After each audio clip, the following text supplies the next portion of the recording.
ഇന്ന് ഒരിക്കലും ഇന്നെന്തെങ്കിലും ഉണ്ടോ? നിനക്കാരും തരാം. അല്ല നിനക്കാരും തരാം.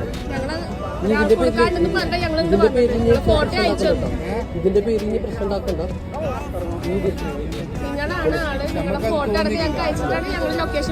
അത് സാധനം തന്നെ